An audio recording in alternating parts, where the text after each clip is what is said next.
তাহলে স্বীকার করলো তো যে মমতা বন্দ্যোপাধ্যায়ের স্কিমগুলো জনকল্যাণ স্কিম বলে। মমতা বন্দ্যোপাধ্যায় যে স্কিমগুলো করেছিল মানুষের বেনিফিটের জন্য, ইলেকশনের আগে তাকে যত রকম ভাবে ডিস্টর্ট করে বললো, তারপরে আজকে প্রমাণিত হলো তো যে মমতা বন্দ্যোপাধ্যায় যে স্কিমগুলো করেছিল সেগুলো জনকল্যাণ স্কিম। শুনুন, জায়গা নেই কোনো। অন্নপূর্ণা ভান্ডারে যতজন লোক টাকা পাবে, লক্ষ্মীর ভান্ডারে তার চেয়ে অনেক বেশি লোক টাকা পাবে। কাভারেজ। আপনার বাড়িতে যদি স্মার্টফোন থাকে তাহলে আপনি পাবেন না।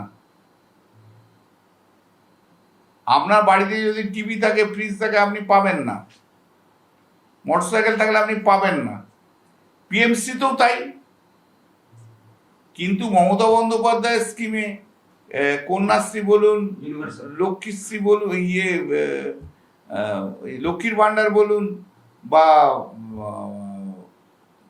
যা আছে যে স্কিমগুলো আছে, যেটা হচ্ছে সবচেয়ে বড় কথা স্বাস্থ্যসাথী স্কিম, সেই স্কিম তো সেন্ট্রাল গভর্নমেন্টের স্কিমের সঙ্গে নয়।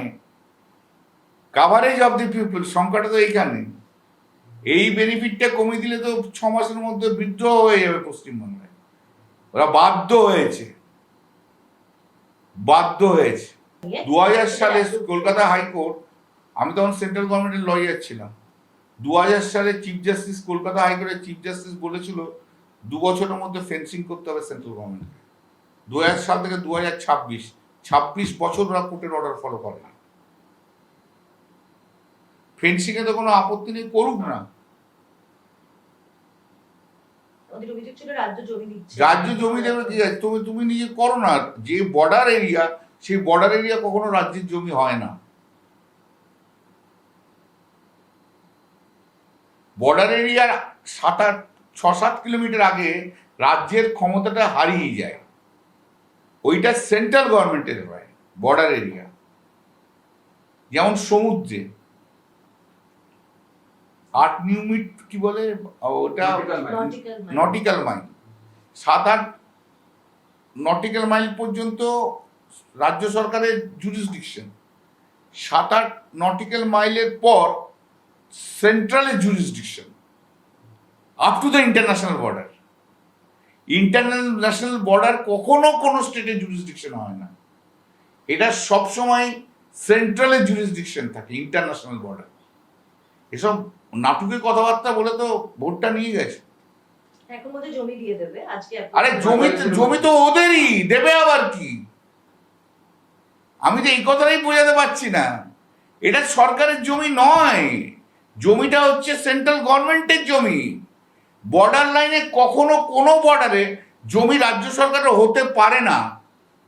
যেমন সমুদ্রে নটিক্যাল মাইল, আমি তো বুঝিয়ে দিলাম, 8-9 কিলোমিটার নটিক্যাল মাইলের পর পুরোটাই হচ্ছে সেন্ট্রাল গভর্নমেন্টের আপ টু ইন্টারন্যাশনাল বর্ডার। তেমনি ল্যান্ডের ক্ষেত্রে বর্ডার লাইনের আগে পর্যন্ত 5-6 কিলোমিটার হবে বোধ, আমি এক্স্যাক্টলি জানি না, আপ টু স্টেট গভর্নমেন্ট, তারপর স্টেট গভর্নমেন্টের নয়। এটা নাটকের কথাবার্তা বলেছে। হ্যাঁ, না, আমি তো খারাপ দিনের থেকে আসার লোক, আমরা তো লড়াই করে আসার লোক, লড়াই করে এসছি। 34 বছর ধরে সিপিএম এর আমলে লড়াই করেছি। আবার ভালো দিন এসছে, আবার খারাপ দিন এসছে, আবার লড়াই করব,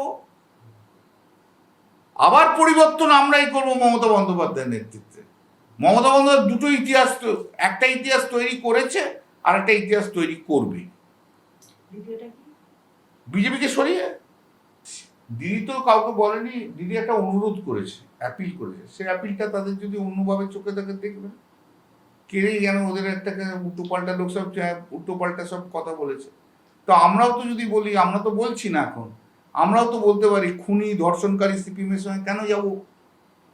আর আরেকটা কথা মাথায় রাখবেন, 41% ভোট মমতা ব্যানার্জি পেয়েছে, তৃণমূল পেয়েছে, আর সেলিম সহ সিপিএম 4-5% পেয়েছে।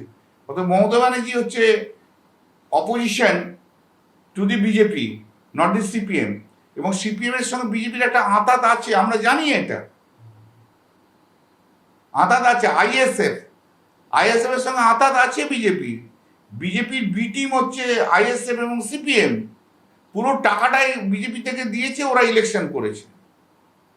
বললে তো অনেক কথাই বলা যায়।